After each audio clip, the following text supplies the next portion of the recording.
Gallbladder mucositis is an emerging biliary disease in dogs, described as the excessive and abnormal accumulation of thick gelatinous mucus in the lumen, which results in an enlarged gallbladder. Gallbladder mucositis have been diagnosed more frequently in comparison to prior to the 2000s, when it was considered rare. So let's get to it. The problem usually starts with a dysfunction with the mucus-secreting cells in the gallbladder mucosa, which leads to excessive mucin production. This would make the bile more sludgy and less watery. Because of this, the gallbladder motility decreases because of the sheer difficulty of moving the sludge. The bile would then stay within the gallbladder, which did not stop its absorption of water. The bile then becomes more solid and immobile. Now, your entire biliary tract is obstructed. Once this happens, the patient has fully developed the condition called gallbladder mucocele. With the progressive accumulation of mucus within the gallbladder, combined with biliary stasis and gallbladder hypomotility, the intraluminal pressure inside the gallbladder progressively increases as well. Remember, the gallbladder can only hold so much bile, even less space for a sludgy, more solid bile. This will put too much pressure on the gallbladder wall and lead to pressure necrosis. Eventually, the gallbladder can rupture, and these contents, the bile salts, bile acids, everything, can now spill over the entire peritoneal cavity, which will lead to bile peritonitis. So how do we catch this in our patients? How is this clinically manifested? Clinical signs for gallbladder mucositis are non-specific and can mimic other abdominal disorders. Examples are inappetence, vomiting, lethargy, abdominal pain, even diarrhea, and on the late stages, icterus or jaundice. Sometimes abdominal distension can also be seen in severe cases wherein the gallbladder has ruptured and caused bile peritonitis. These signs may also wax and wane for several weeks, meaning it could be on and off. Icterus, for one, is only seen if the serum bilirubin levels become greater than 1.5 to 2 milligrams per deciliter. Physical examination does not tell you much except for abdominal pain. Even if you can palpate the abdomen, you will not be able to feel for the gallbladder because of its unique anatomic position. It's more cranially positioned, wedged between two liver lobes. If you can feel for the gallbladder, it's mostly because the gallbladder mucosole is so big and it's just about to burst. On the other hand, ruptured gallbladder mucoceles cannot be palpated at all. So ultimately, gallbladder mucoceles rely on diagnostic imaging for it to be diagnosed, such as abdominal radiograph and ultrasonography. In an abdominal X-ray, the gallbladder would not be able to be seen because it has the same radiodensity as the liver. They will show as soft tissue. Sometimes, gallstones like this one can be seen if it is crystallized. Now, side note, this pointed structure, this one here, I'm saying that could be a gallstone, most likely. But how do you know that that is not a foreign body? What if you look at it and, oh, wait, there's that circular thing. I just learned about foreign bodies in the gastrointestinal system. Can that be a gastric foreign body? What do you think? This one right here.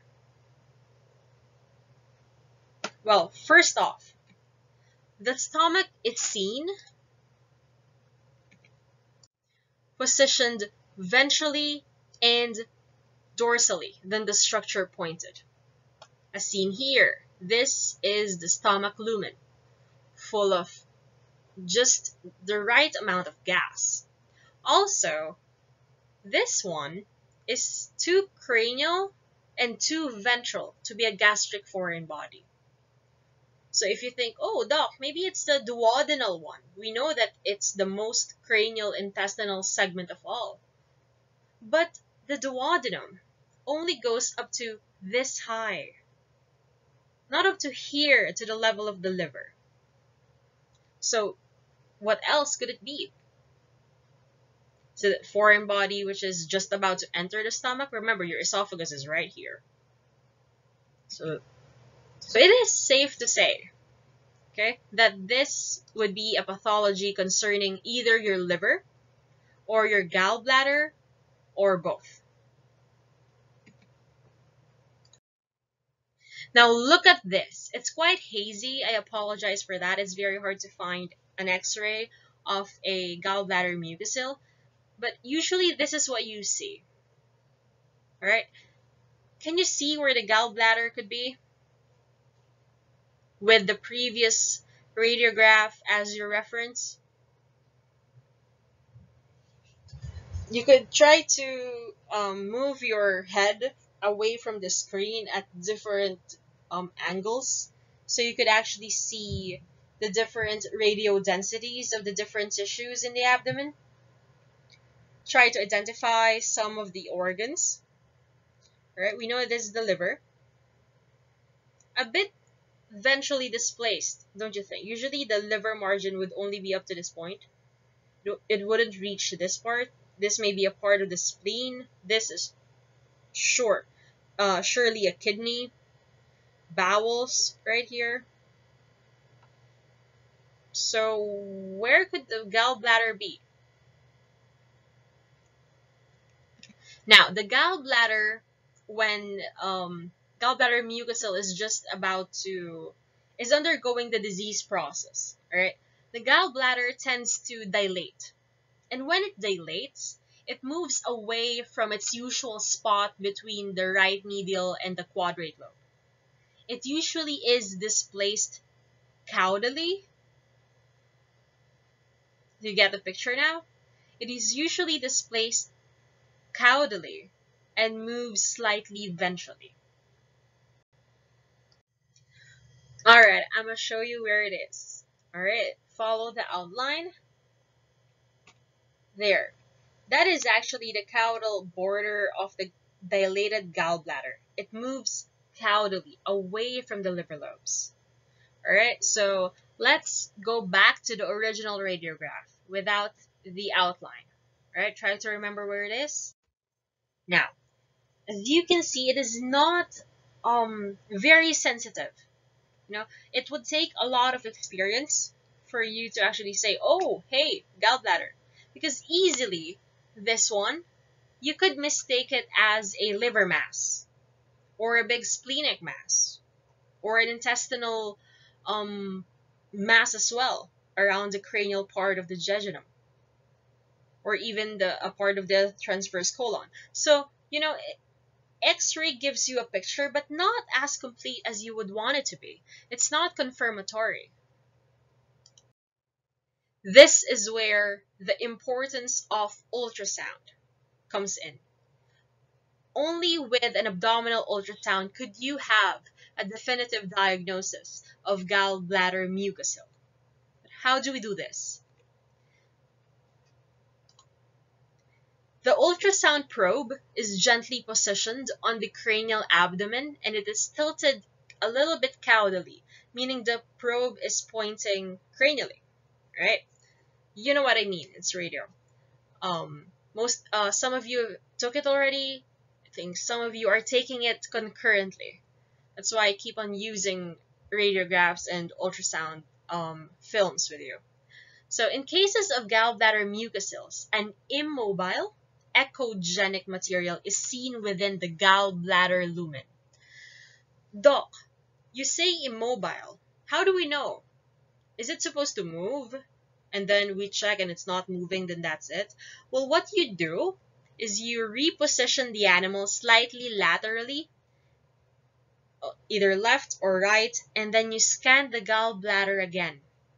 And if it still looks the same exact picture that you just saw, in whatever direction, then it is a gallbladder mucocele. Because if it is just a sludge, it will move relative to the gravity.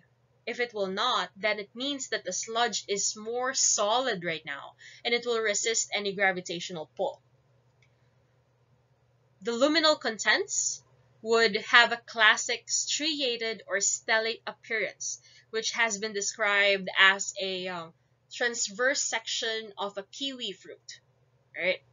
Other key findings are gallbladder enlargement, thickened gallbladder wall, bile duct dilation, abdominal free fluid, and if the gallbladder is abnormally located. This emphasizes the need for you to practice on your ultrasound skills in locating the gallbladder and, of course, familiarizing yourself on the normal appearances and positioning of the different abdominal organs. Now that you have diagnosed this case, you know it's a gallbladder mucocele. It could be ruptured or unruptured. What can be done? In this case, the surgery of choice is gallbladder removal. Click on the next lecture video to know how that happens.